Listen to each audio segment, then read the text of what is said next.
सलाम अलैकुम जी, मुझे कहते हैं अंजुम और आज मैं आपके साथ शेयर करने जा रही हूँ ज़र्दा बनाने की रेसिपी। यहाँ पर मैं आपको ज़र्दा बनाने के कुछ टिप्स और ट्रिक्स देने वाली हूँ जिससे आपका ज़र्दा एकदम खिला खिला बनेगा, अकड़ेगा नहीं। कभी कभी हम ज़र्दा बनाते हैं तो हमें कंप्लेंट मिलती है कि हमारे ज़र्दे के चावल अकड़ गए। तो यहाँ पर मैं आपको जो टिप्स देने वाली हूँ उसे अगर आप फॉलो करेंगे तो ज़र्दा एकदम परफेक्ट बनेगा।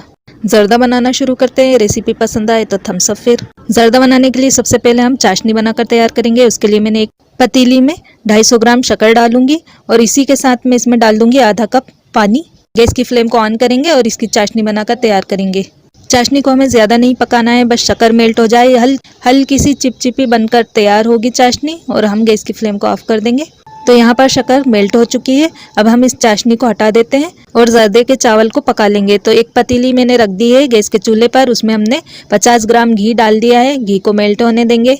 अब इस घी में हम 3 इलायची डाल देंगे। इनके छिलकों को मैंने हल्का सा खोल लिया था। इसमें मैं डाल दूंगी पानी। तो यहाँ पर मैंने 1.5 गिलास पानी लिया है। अब पतीली को ढक देंगे और पानी को बॉईल कर लेंगे। पानी में एक उबाल आ चुका है, इसमें हम डाल देंगे चावल। तो यहाँ पर मैंने गोल्डन सेला चावलों को 1 घंटा पहले अच्छी तरह से वॉश कर इसे भिगा दिया था पानी में। अब जिस गिलास से मैंने पानी 1.5 गिलास पानी नाप कर लिया था ना, उसी गिलास से मैंने 1 गिलास चावल नाप लिए थे और इन चावलों का पानी मैंने हटा दिया है। ये चावल इसमें डालेंगे, इसे ढक देंगे और हम इसे कम्प्लीटली पका लेंगे। तो यहाँ पर मैंने चावलों को पका लिया है, इसे चेक कर लेते हैं। ये देखिए इसका पानी सूख चला है और चावल पक गए हैं। ये हल्के से कर रहे हैं, ये देखिए मैं आपको बताती हूँ, बस ये हल्के से कड़े हैं, बस इतना ही हमें इन्हें रखना है।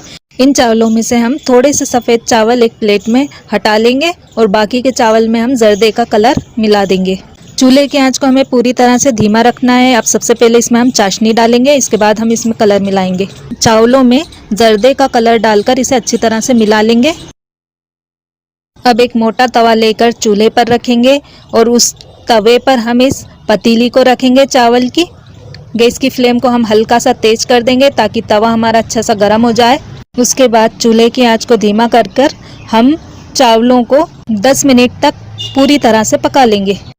अब जिन चावलों को हमने उठाकर रखा था उन्हें हम 3 हिस्सों में बांट लेंगे और 2 हिस्सों के चावलों में हम अलग अलग कलर मिला देंगे। एक हिस्से में हम बरगंडी कलर मिला लेंगे और दूसरे हिस्से में हम ग्रीन कलर मिला देंगे।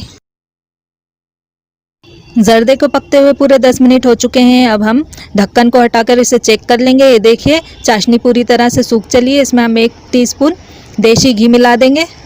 देखिए कितना खिला खिला ज़र्दा बनकर तैयार हुआ है। इस पतीली को हम एक साइड पर रख देंगे और चूल्हे पर रख देंगे एक पैन। 1 टीस्पून देसी घी डालेंगे और जिन चावलों में हमने कलर मिलाकर रखे थे उन चावलों को इस घी में डालकर हम हल्का सा धीमी आंच पर अकोर लेंगे। इससे होता यह है कि जब हम ये चावल ज़र्दे में मिलाएंगे ना, तो इसके जो सारे कलर हैं वो आपस में मिलेंगे नहीं। 1 मिनट के लिए हम इन चावलों को धीमी आंच पर फ्राई कर लेंगे। तो चावल यहाँ पर फ्राई हो चुके हैं। गैस की फ्लेम को ऑफ करेंगे और इन चावलों को हम ज़र्दे में मिला देंगे। ज़र्दे में हम मिला देंगे थोड़ा सा रोज़ एसेंस, इससे ज़र्दे में बहुत अच्छी सी खुशबू आ जाती है। और जो चावल हमने एक्स्ट्रा उठाकर रखे थे उन सब चावलों को हम इसमें मिला देंगे, रंगीन भी और सादे भी। अब इसमें हम डाल देंगे मेवे। तो यहाँ पर मैंने थोड़ा सा नारियल, बादाम, काजू और किशमिश ले लिए, थोड़ी सी कैंडी ले लिए। मेवों को मैंने काट लिया। इन सबको इसमें डालेंगे, अच्छी तरह से मिला लेंगे। एकदम सॉफ्ट, नरम, खिला खिला ज़र्दा बनकर रेडी हो चुका है। इसे हम एक प्लेट में निकाल कर सर्व करेंगे। ज़र्दा पसंद आया हो तो थम्स अप फिर, और मेरे चैनल को सब्सक्राइब करना ना भूलिएगा। मिलते हैं अगली वीडियो में एक और रेसिपी के साथ। तब तक के लिए अलविदा। Thanks for watching.